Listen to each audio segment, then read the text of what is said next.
ಅಲ್ಹಮ್ದುಲಿಲ್ಲಾಹಿ ರಬ್ಬಿಲ್ ಆಲಮೀನ್. ಸರ್ವಸ್ತುತಿಯು ಸರ್ವಲೋಕದ ಒಡೆಯನಿಗೆ ಮೀಸಲು. ರಮದಾನ್ ತಿಂಗಳಿನ ಬಗ್ಗೆ ಶಹರುಲ್ ಮವಾಸಾತ್ ಎಂದು ಹೇಳಲಾಗಿದೆ. ಅಂತ ಹೇಳಿದರೆ ಇದು ಸಹಾನುಭೂತಿಯ ತಿಂಗಳು.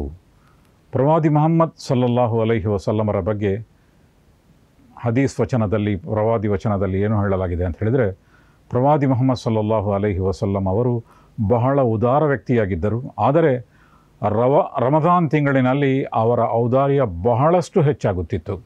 ಆದ್ದರಿಂದ ರಮದಾನ್ ತಿಂಗಳಿನ ಒಂದು ಜೀವಾಳ ಅಂತ ಹೇಳಿದರೆ ಔದಾರ್ಯವನ್ನು ಮೈಗೂಡಿಸಿಕೊಳ್ಳುವುದು, ಇತರರ ಸಂಕಷ್ಟವನ್ನು ಅರಿಯುವುದು ಮತ್ತು ಜನರ ಸಂಕಷ್ಟದೊಂದಿಗೆ ಸ್ಪಂದಿಸುವುದು, ಜನರಿಗಾಗಿ ಅತ್ಯಂತ ಉದಾರ ಮನಸ್ಸಿನಿಂದ ಖರ್ಚು ಮಾಡುವುದು, ಇದೆಲ್ಲವೂ ಕೂಡ ರಮದಾನ್ ತಿಂಗಳಿನ ಬೇಡಿಕೆಯಾಗಿದೆ. ಮತ್ತು ಎಲ್ಲವೂ ತನಗೇ ಬೇಕು ಎನ್ನುವಂತಹ ಅತಿಯಾಸೆ ಎಂದು ಅದನ್ನು ಹೇಳ್ತಾರೆ. ಅತಿಯಾಸೆ ಗತಿಕೇಡು ಎಂದು ಕನ್ನಡದಲ್ಲಿ ಒಂದು ಗಾದೆ ಕೂಡ ಇದೆ. ಆದ್ದರಿಂದ ಅತಿಯಾಸೆಯಿಂದ ತನ್ನನ್ನು ಮುಕ್ತವಾಗಿಸಿಕೊಳ್ಳುವುದು ಇದು ರಮದಾನ್ ತಿಂಗಳಿನ ಬೇಡಿಕೆಗಳಲ್ಲಿ ಒಂದಾಗಿದೆ. ಆದ್ದರಿಂದಲೇ ಹಸಿವಿನದ್ದಿದ್ದಾಗ ಮನುಷ್ಯರ ಸಂಕಷ್ಟಗಳ ಅರಿವಿಗೆ ಒಂದು ಅವಕಾಶ ಲಭ್ಯವಾಗುತ್ತದೆ. ಅದೇ ರೀತಿಯಲ್ಲಿ ನೀವು ಮಂಗಳೂರಿನಲ್ಲಿ ಆಗಿರಬಹುದು ಅಥವಾ ವಿಶ್ವದ ಎಲ್ಲೇ ಆಗಿರಬಹುದು, ರಮದಾನ್ ತಿಂಗಳಿನಲ್ಲಿ ಜನರು ಧಾರಾಳವಾಗಿ ಬಡಬಗ್ಗರನ್ನು ಗುರುತಿಸಿ ಖರ್ಚು ಮಾಡುವಂತಹ ಒಂದು ವ್ಯವಸ್ಥೆಯನ್ನು ಕಾಣ್ಬೋದು, ಎಲ್ಲಾದರೂ ಕೂಡ ಕಾಣ್ಬೋದು. ಆದ್ದರಿಂದ ಇದೆಲ್ಲವೂ ಕೂಡ ರಮದಾನ್ ತಿಂಗಳು ಅತಿಯಾಸೆಯನ್ನು ಕೊನೆಗೊಳಿಸಿ ಮನಸ್ಸಿನ ಔದಾರ್ಯವನ್ನು ಬೆಳೆಸಿಕೊಳ್ಳುವಂತಹ ಒಂದು ತರಬೇತಿಯನ್ನು ಕೊಡ್ತದೆ. ಈ ಅತಿಹಾಸ್ಯ ಗತಿಕೇಡು ಎಂಬುದಕ್ಕೆ ನಾನು ನಿಮ್ಮ ಮುಂದೆ ಒಂದು ಸಣ್ಣ ಕಥೆಯನ್ನು ಹೇಳಲಿಕ್ಕೆ ಬಯಸ್ತೇನೆ. ಒಂದು ಊರಿನಲ್ಲಿ ಒಬ್ಬ ರೈತನಿದ್ದ. ಅವನಿಗೆ 3 ಮಂದಿ ಮಕ್ಕಳಿದ್ದರು. ಆ ರೈತ ತನ್ನ ಹೊಲದಲ್ಲಿ ದುಡಿದು ತನ್ನ ಎಲ್ಲ ಮಕ್ಕಳನ್ನು ಅವನು ಸಾಕಿ ಸಲಹುತ್ತಾ ಇದ್ದ. 4 ಮಂದಿ ಮಕ್ಕಳಿದ್ದರು. ದೊಡ್ಡ ಮಗ ರೈತನ ಜೊತೆಗೆ ಕೆಲಸ ಮಾಡ್ತಾ ಇದ್ದ ಹೊಲದಲ್ಲಿ. ಅದರಿಂದ ರೈತನಿಗೆ ಬಹಳ ಪ್ರಯೋಜನ ಆಗಿತ್ತು. ಇನ್ನು ಅವನು ಮರಣಾಸನ್ನಾನಾದಾಗ ತನ್ನ ಎಲ್ಲ 4 ಮಕ್ಕಳನ್ನು ಕರೆದು ಒಂದು ಉಪದೇಶ ಮಾಡಿದ.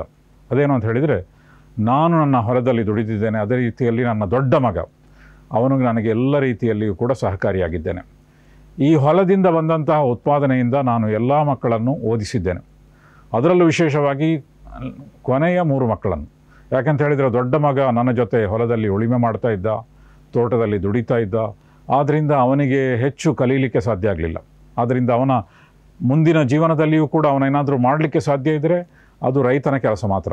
ಆದರೆ ಉಳಿದ 3 ಮಕ್ಕಳಿಗೆ ನಾವಿಬ್ಬರೂ ಸೇರಿ, ನಾನು ಮತ್ತು ನನ್ನ ದೊಡ್ಡ ಮಗ ಸೇರಿ ಬಂದಂತಹ ಉತ್ಪಾದನೆಯಿಂದ ನಿಮ್ಮೆಲ್ಲರನ್ನೂ ಕೂಡ ಚೆನ್ನಾಗಿ ಓದಿಸಿ ಕಲಿಸಿ ಒಳ್ಳೆಯ ವ್ಯಕ್ತಿಗಳನ್ನಾಗಿ ಮಾಡಿದ್ದೇವೆ ಮತ್ತು ನೀವೆಲ್ಲರೂ ಕೂಡ ಒಳ್ಳೆಯ ಉದ್ಯೋಗದಲ್ಲಿದ್ದೀರಿ. ಆದ್ದರಿಂದ ನನ್ನ ಒಂದು ಉಪದೇಶ ಏನು ಅಂತ ಹೇಳಿದರೆ, ಸತ್ತ ನಂತರ ನನ್ನ ಆಸ್ತಿಯ 2 ಭಾಗ ಮಾಡಬೇಕು. ಅರ್ಧ ಭಾಗ ದೊಡ್ಡ ಮಗನಿಗೆ ಸೇರಿದ್ದು. ಯಾಕೆಂತ ಹೇಳಿದರೆ ಅವನಿಗೆ ಬೇರೇನೂ ಮಾಡಲಿಕ್ಕೆ ಸಾಧ್ಯ ಇಲ್ಲ ಮತ್ತು ಅವನು ನಿಮ್ಮೆಲ್ಲರನ್ನು ಓದಿಸಲಿಕ್ಕೆ ನನ್ನ ಜೊತೆಗೆ ಸೇರಿ ಕೆಲಸ ಮಾಡ್ತಾ ಇದ್ದ. ಇನ್ನು ಉಳಿದ 3 ಮಕ್ಕಳಿಗೆ ಬಾಕಿ ಇರುವಂತಹ ಆಸ್ತಿಯಲ್ಲಿ ಪಾಲು ಮಾಡಿ ನೀವು ತೆಗೆದುಕೊಳ್ಳಬೇಕು. ಏಕೆಂದರೆ ಬದುಕಲಿಕ್ಕೆ ನಿಮಗೆ ಇತರ ಉದ್ಯೋಗ ಕೂಡ ಇದೆ, ಇತರ ಆದಾಯ ಮೂಲಗಳು ಕೂಡ ಇದೆ ಅಂತ ಹೇಳಿ ಅವನು 1-2 ದಿನದಲ್ಲೇ ಆ ರೈತ ನಿಧನನಾಗಿ ಹೋದ.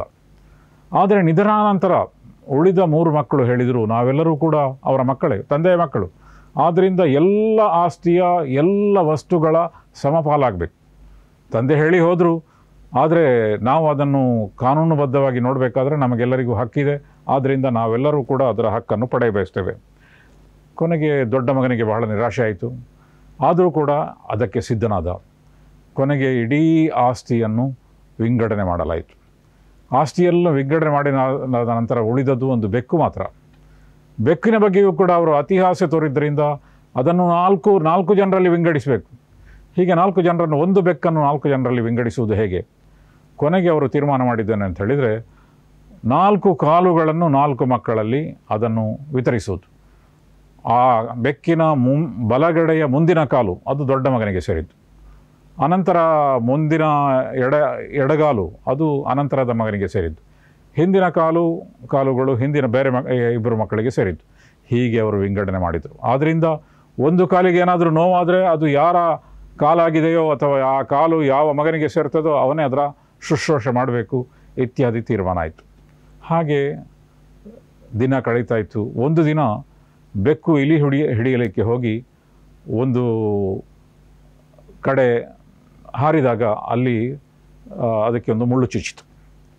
ಮುಳ್ಳು ಚುಚ್ಚಿದಾಗ ಅದು ನೋಡುವಾಗ ಬಲಗಾಲು ಮತ್ತು ಬಲಗಡೆಯ ಬಲಗಾಲಾಗಿತ್ತು. ಅದು ದೊಡ್ಡ ಮಗನಿಗೆ ಸೇರಿದಂತಹ ಕಾಲು. ಆದ್ದರಿಂದ ಅವನು ಬಂದು ಅದಕ್ಕೆ ಅದರ ಶುಶ್ರೂಷೆಯನ್ನು ಮಾಡಿ ಅದಕ್ಕೆ ಒಂದು ಬಟ್ಟೆ ಬ್ಯಾಂಡೇಜ್ ಕಟ್ಟಿದ. ಹಾಗೆ ಬೆಕ್ಕು ನಡೀತಾ ಇತ್ತು, ಹಾರಾಡ್ತಾ ಇತ್ತು. ಬೆಕ್ಕು ತನ್ನದೇ ಆಟಗಳನ್ನು ನಡೆಸ್ತಾ ಇತ್ತು. ಮರುದಿನ ನೋಡುವಾಗ ಮತ್ತೊಮ್ಮೆ ಬೆಕ್ಕು ಇಲಿಯನ್ನು ಹಿಡೀಲಿಕ್ಕೆ ಹೋದಾಗ ಒಂದು ಕ್ಯಾಂಡಲ್ನ ಮೇಲೆ ಹರಿತದು. ಬೆಕ್ಕಿನ ಕಾಲಿಗೆ ಬಟ್ಟೆ ಸುತ್ತಿದ್ದರಿಂದ ಆ ಕ್ಯಾಂಡಲ್ನಲ್ಲಿ ಬೆಂಕಿ ಹಚ್ಚಿಕೊಂಡಿತ್ತು. ಬೆಂಕಿ ಆರಿಸಲಿಕ್ಕಾಗಿ ಈ ಬೆಕ್ಕು ಓಡಲಿಕ್ಕೆ ಆರಂಭ ಮಾಡಿತು. ಬಹಳ ಓಡಿ ಓಡಿ ಓಡಿ ಓಡಿ ಅಲ್ಲಿ ಒಂದು ದೊಡ್ಡ ಗೋದಾಮಿತ್ತು, ಒಂದು ವೇರ್ ಹೌಸ್, ಅದರೊಳಗೆ ಹೊಕ್ಕಿತು. ಆ ಗೋದಾಮಿಗೆ ಹೊಕ್ಕಿದಾಗ ಬಹಳ ದೊಡ್ಡ ಗೋದಾಮು ಅದು, ಅದಕ್ಕೆ ಬೆಂಕಿ ಹಿಡಿಯಿತು. ಇಡೀ ಗೋದಾಮು ಹೊತ್ತಿ ಉರಿಯಿತು. ಅನಂತರ ಪೊಲೀಸರು ಬಂದರು, ಜನ ಬಂದರು. ಹೇಗೆ ಯಾರು ಗೋದಾಮಿಗೆ ಬೆಂಕಿ ಹಚ್ಚಿದರು? ಕೊನೆಗೆ ಅವರಿಗೆ ಗೊತ್ತಾಯಿತು, ಒಂದು ಬೆಕ್ಕಿನ ಮೂಲಕ ಬೆಂಕಿ ಹರಡಿದೆ. ಹಾಗಾದರೆ ಈ ಬೆಕ್ಕಿ ಯಾರಿಗೆ ಸೇರಿದ್ದು? ನೋಡುವಾಗ ಅದು 4 ಜನರಿಗೆ ಸೇರಿದ್ದು ಅಂತ ಗೊತ್ತಾಯಿತು. 4 ಸಹೋದರರು, ಅದರ ಮಾಲಕರು ಅಂತ. ಆಗ ಆ 4 ಸಹೋದರರು, ಯಾಕೆಂತ ಹೇಳಿದರೆ ಅವರು ಬೆಕ್ಕಿನ ಬಗ್ಗೆ ಜಾಗ್ರತೆ ವಹಿಸಲಿಲ್ಲ, ಆದ್ದರಿಂದ ಈ ಗೋದಾಮಿಗೆ ಬೆಂಕಿ ಹಿಡಿಯಿತು. ಆದ್ದರಿಂದ 4 ಸಹೋದರರು ಆ ಹಣವನ್ನು ಕೊಡಬೇಕು, ಗೋದಾಮಿಗೆ ಆದಂತಹ ನಷ್ಟ ಭಾಳ ದೊಡ್ಡ ಹಣ ಆಗಿತ್ತು ಅದು. ಆಗ 3 ಸಹೋದರರು ಹೇಳಿದರು, ಅದು ನಮ್ಮ ಕಾಲಲ್ಲ, ಆ ಕಾಲಿಗೆ ಬೆಂಕಿ ಹತ್ತಿದ್ದರಿಂದ ಆ ಗೋದಾಮು ಹೊತ್ತಿ ಉರಿಯಿತು, ಆದ್ದರಿಂದ ನಾವು ಕಾಲನ್ನು ವಿಂಗಡಿಸಿದ್ದೇವೆ. ಯಾವ ಕಾಲಿಗೆ ಬೆಂಕಿ ಹೊತ್ತಿಕೊಂಡಿತೋ ಆ ಕಾಲು ನಮ್ಮ ದೊಡ್ಡ ಅಣ್ಣನಿಗೆ ಸೇರಿದ್ದು, ಆದ್ದರಿಂದ ದೊಡ್ಡ ಅಣ್ಣನೇ ಅದನ್ನು ಭರಿಸಲಿ. ಆಗ ಅವನಿಗೆ ಬೇರೆ ನಿರ್ವಾಹ ಇರಲಿಲ್ಲ. ಒಂದು ಅವನ ಇದ್ದಂತಹ ಆಸ್ತಿ, ಹೊಲ, ಅದು ಮಾತ್ರ ಅವನಿಗೆ ಜೀವನೋಪಾಯ. ಅದನ್ನು ಮಾರಿ ಅವನು ಆ ನಷ್ಟವನ್ನು ಭರಿಸಬೇಕಾಗಿತ್ತು. ಆಗ ಅಷ್ಟು ವಿದ್ಯಾವಂತನಲ್ಲದ ಅವನು ಕೋರ್ಟ್ಗೆ ಹೋದ, ಲಾಯರನ್ನು ಸಂಪರ್ಕ ಮಾಡಿದ, ವಕೀಲರ ಮೂಲಕ ಕೋರ್ಟಿಗೆ ಹೋದ ಮತ್ತು ಕೋರ್ಟಿನಲ್ಲಿ ಅದರ ಬಗ್ಗೆ ವಿವಾದ ನಡೆಯಿತು, ಚರ್ಚೆ ನಡೆಯಿತು. ಕೊನೆಗೆ ತೀರ್ಮಾನ ಏನು ಬಂತಂತ ಹೇಳಿದರೆ, ಆ ಬೆಕ್ಕು ಓಡುವಾಗ 3 ಕಾಲನ್ನು ಉಪಯೋಗಿಸಿತ್ತು. ಯಾವ ಕಾಲಿಗೆ ಗಾಯವಾಗಿತ್ತೋ ಮತ್ತು ಯಾವ ಕಾಲಿಗೆ ಬಟ್ಟೆ ಸುತ್ತಲ್ಪಟ್ಟಿತ್ತೋ ಆ ಕಾಲನ್ನು ಅದು ಮೇಲೆ ಹಿಡಿದುಕೊಂಡು, ಯಾಕಂತ ಹೇಳಿದರೆ ಆ ಕಾಲನ್ನು ಊರುವ ಹಾಗಿರಲಿಲ್ಲ, ಬಾಕಿ 3 ಕಾಲನ್ನು ಉಪಯೋಗಿಸಿ ಅದು ಗೋದಾಮಿನಡೆಗೆ ಓಡಿತು. ಆದ್ದರಿಂದ ಆ 3 ಕಾಲು 3 ಸಹೋದರರಿಗೆ ಸೇರಿದ್ದು. ಆದ್ದರಿಂದ ಇಲ್ಲಿ ಆ 3 ಸಹೋದರರು ಮಾತ್ರ ಇಡೀ ವೆಚ್ಚವನ್ನು ಭರಿಸಬೇಕು ಅಂತೇಳಿ ಕೋರ್ಟಿನಲ್ಲಿ ತೀರ್ಮಾನ ಆಯಿತು. ಆ ಮೂಲಕ ಅವನು ಸುರಕ್ಷಿತನಾದ. ಆ ಮೂಲಕ ಗೊತ್ತಾಗಿದ್ದು ಏನಂತ ಹೇಳಿದರೆ, ಅತಿ ಆಸೆ ಗತಿ ಕೇಡು. ಪವಿತ್ರ ಕುರ್ಆನ್ನಲ್ಲಿ ಏನು ಹೇಳಲಾಗಿದೆ ಅಂತ ಹೇಳಿದರೆ, ವಮನ್ ಯೂಕ ಶುಹ್ಹ ನಫ್ಸಿಹಿ ಫಉಲೈಕ ಹುಮುಲ್ ಮುಫ್ಲಿಹೂನ್. ಯಾರು ಮನಸ್ಸಿನ ಸಂಕುಚಿತತೆಯಿಂದ ತನ್ನನ್ನು ರಕ್ಷಿಸಿಕೊಂಡರೋ ಅವರೇ ವಿಜಯಿಗಳು. ಆದ್ದರಿಂದ ಈ ಮನಸ್ಸಿನ ಸಂಕುಚಿತತೆ ಅಂತ ಹೇಳಿದರೆ ಏನು? ಹೆಚ್ಚು ಗಳಿಸುವುದರಲ್ಲಿ ಏನೂ ಅಭ್ಯಂತರ ಇಲ್ಲ. ಮನುಷ್ಯ ಎಷ್ಟು ಬೇಕಾದರೂ ಗಳಿಸ್ಬೋದು, ಎಷ್ಟು ಬೇಕಾದರೂ ಅದಕ್ಕಾಗಿ ಪ್ರಯತ್ನ ಮಾಡ್ಬೋದು, ಅದರಲ್ಲಿ ಏನೂ ಅಭ್ಯಂತರ ಇಲ್ಲ. ಆದರೆ ಗಳಿಸಿದ್ದೆಲ್ಲ ನನಗೇ ಆಗಿರಬೇಕು, ನನ್ನ ಜೀವನಕ್ಕಾಗಿ ಅಥವಾ ನನಗಾಗಿ ಮಾತ್ರ ನಾನು ಗಳಿಸುತ್ತೇನೆ ಮತ್ತು ಅದನ್ನು ನನಗಾಗಿ ಮಾತ್ರ ಕಾದಿರಿಸುತ್ತೇನೆ ಎಂಬಂತಹ ಒಂದು ಮೋಹ, ಎಂಬಂತಹ ಒಂದು ಅತಿ ಆಸೆ, ಎಂಬಂತಹ ಒಂದು ಜಿಪುಣತೆ, ಅದನ್ನು ಮಾತ್ರ ಇಸ್ಲಾಂ ತಡೆಯುತ್ತದೆ. ಅದು ಬಿಟ್ಟು ನನಗಾಗಿ, ನನ್ನ ಕುಟುಂಬಕ್ಕಾಗಿ, ವಿಸ್ತೃತವಾದ ಕುಟುಂಬಕ್ಕಾಗಿ, ನನ್ನ ಸಮಾಜಕ್ಕಾಗಿ ಮತ್ತು ಸಮಾಜದಲ್ಲಿರುವಂತಹ ಅಪೇಕ್ಷಿತರಿಗಾಗಿ ನಾನು ದುಡಿಯುತ್ತೇನೆ ಮತ್ತು ಎಲ್ಲರಿಗಾಗಿಯೂ ಖರ್ಚು ಮಾಡುತ್ತೇನೆ ಎಂಬ ಉದ್ದೇಶದಿಂದ ಎಷ್ಟು ಗಳಿಸಿದರೂ ಕೂಡ ಅದರಲ್ಲಿ ಯಾವ ಅಭ್ಯಂತರವೂ ಕೂಡ ಇಲ್ಲ. ಆದ್ದರಿಂದಲೇ ಪವಿತ್ರ ಕುರ್ಆನ್ ಹೇಳುವಂತಹ ಒಂದು ಮಾತು, ವಮನ್ ಯೂಕ ಶುಹ್ಹ ನಫ್ಸಿಹಿ ಫಉಲೈಕ ಹುಮುಲ್ ಮುಫ್ಲಿಹೂನ್. ಯಾರು ಮನಸ್ಸಿನ ಸಂಕುಚಿತತೆಯಿಂದ ತನ್ನನ್ನು ರಕ್ಷಿಸಿದರೋ ಅವರೇ ಜೀವನದಲ್ಲಿ ವಿಜಯಿಗಳು. ಆದ್ದರಿಂದ ಅಂತಹ ವಿಜಯವನ್ನು ಸಾಧಿಸಬೇಕಾದರೆ ಮನಸ್ಸಿನ ವೈಶಾಲ್ಯ ಅಗತ್ಯ. ರಮದಾನ್ ತಿಂಗಳಿನ ಒಂದು ಉದ್ದೇಶ ಮನಸ್ಸಿನಲ್ಲಿ ಎಂತಹ ವೈಶಾಲ್ಯವನ್ನು ಸೃಷ್ಟಿ ಮಾಡುವುದು, ಸಮಾಜದ ಅವಶ್ಯಕತೆಗಳೊಂದಿಗೆ ಸ್ಪಂದಿಸುವಂತಹ ಒಂದು ಮನೋಭಾವವನ್ನು ಬೆಳೆಸುವುದು. ಪ್ರವಾದಿ ಮುಹಮ್ಮದರು ತರಬೇತಿಗೊಳಿಸಿದಂತಹ ಜನಗಳು ಮತ್ತು ಅವರ ಅನುಯಾಯಿಗಳು ಇಂತಹ ವ್ಯಕ್ತಿಗಳಾಗಿದ್ದರು. ಆದ್ದರಿಂದಲೇ ಮದೀನಾಕ್ಕೆ ಮುಸ್ಲಿಮರು ವಲಸೆ ಹೋದಾಗ ಮದೀನಾದಲ್ಲಿದ್ದಂತಹ ಜನರು, ಅಲ್ಲಿರುವಂತಹ ಅನ್ಸಾರ್ಗಳು, ವಲಸೆ ಹೋದವರನ್ನು ಮುಹಾಜಿರ್ಗಳು ಅಂತ ಹೇಳ್ತಾರೆ, ವಲಸೆ ಹೋದವರು. ಅನ್ಸಾರ್ಗಳು ಅಂತ ಹೇಳಿದರೆ ಅವರಿಗೆ ನೆರವಾದವರು, ಮದೀನಾದಲ್ಲಿದ್ದವರು. ಅವರ ಬಗ್ಗೆ ಪವಿತ್ರ ಕುರ್ಆನ್ನಲ್ಲಿ ಏನು ಹೇಳಲಾಗಿದೆ ಅಂತ ಹೇಳಿದರೆ, ಯೂಸಿರೂನ ಅಲಾ ಅನ್ಫುಸಿಹಿಮ್ ವಲೌ ಕಾನ ಬಿಹಿಮ್ ಖಸಾಸ. ಅವರು ತನಗೆ ಅವಶ್ಯಕತೆ ಇದ್ದರೂ ಕೂಡ ತನಗಿಂತ ಹೆಚ್ಚು ತನ್ನ ಬಳಿಗೆ ಬಂದಂತಹ ಸಹೋದರರಿಗೆ ಅವರು ಪ್ರಾಶಸ್ತ್ಯ ಕೊಟ್ಟರು. ಆದ್ದರಿಂದ ಆ ಮೂಲಕ ಅಂತ ಹೇಳಿದರೆ ಅವರು ಅದರ ಪ್ರಾಯೋಗಿಕ ಒಂದು ಮಾರ್ಗವನ್ನು ಕೂಡ ನಮಗೆ ತೋರಿಸಿಕೊಟ್ಟರು. ಒಂದು ಮನೆ ಇದ್ದರೆ ಆ ಮನೆಯನ್ನು 2 ಭಾಗ ಮಾಡಿ ಮಕ್ಕದಿಂದ ಯಾರು ಬಂದಿದ್ದರೋ ಅವರಿಗೆ ಕೊಟ್ಟರು. ಆಸ್ತಿ ಇದ್ದರೆ ಅದರ 2 ಭಾಗ ಮಾಡಿ ಕೊಟ್ಟರು.